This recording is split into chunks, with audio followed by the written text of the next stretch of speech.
Before I start this latest piece of enlightenment, I need to explain why the show is no longer called Electric Rock R.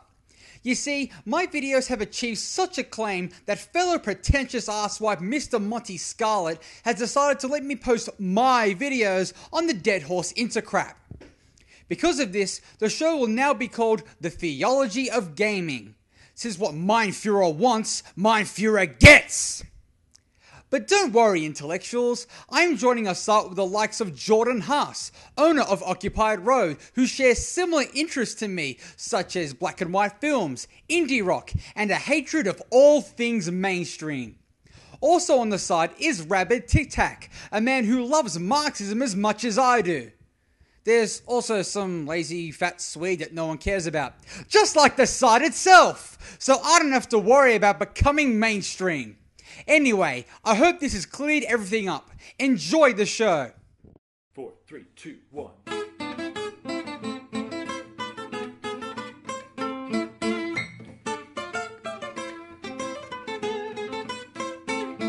When many people claim that games are not art and can't change the world, nor how people think, it can be hard to disagree with them sometimes.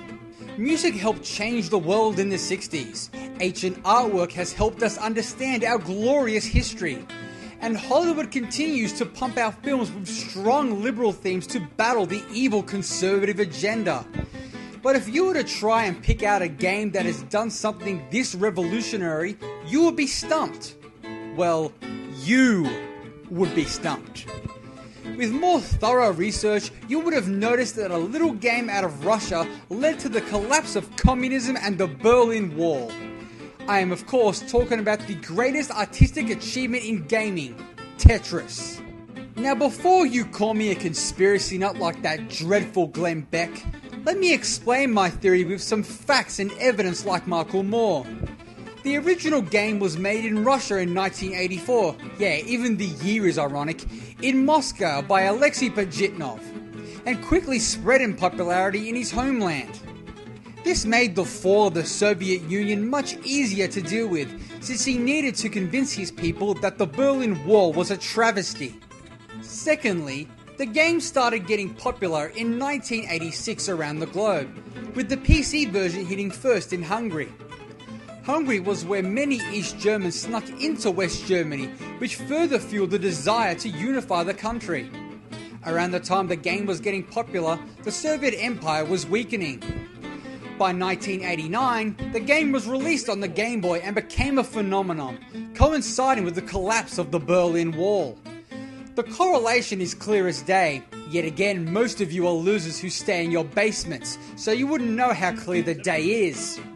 But while a correlation is all good, what was it about the game that made it so artistically powerful? Why, the simple concept itself, destroying blocks and tearing down walls. In fact, the game even works as a subtle history lesson on the Berlin Wall. You start with nothing, but the blocks continue to collapse without your control, an obvious subtle potshot at the East German soldiers. If you leave the game by itself, the wall will quickly build, ending the game, so the player must resist its construction to stop it. This obviously implies negativity to building walls that divide people, stating that having walls built is a horrifically sad occurrence.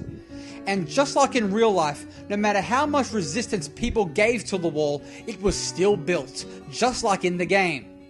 This feeling of inevitable and unstoppable horror is exactly what the people of Berlin felt, and truly captures why the Berlin Wall was so sinister. The point system also adds to this powerful message of unity. The player is often encouraged to let bigger rows build and destroy large segments at once for a higher bonus. This implies that the larger a wall is, the more important it is to tear it down.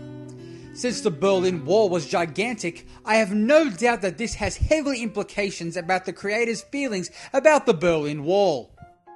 Adding to this feeling of unity is how the rows of blocks are destroyed.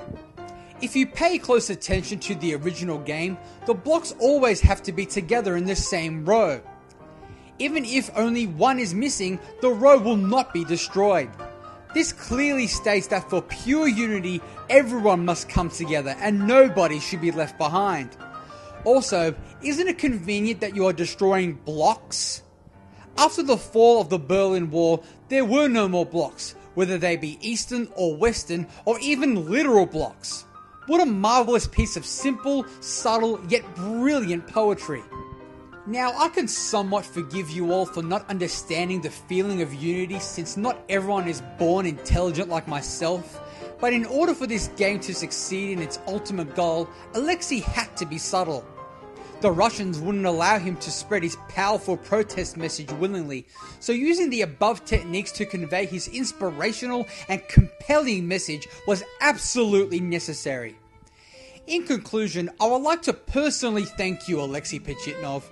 You were the one who proved that games were art and could change the world with your subtle methods of storytelling. You broke down the barriers of Berlin and united a country after nearly 30 years of division and hardship. You ended the Cold War. Thank you so much for creating the Citizen Kane of gaming. It just goes to show you that when artwork is not made in a capitalist country, it can truly change the world. Food for thought, my fellow intellectuals. Farewell.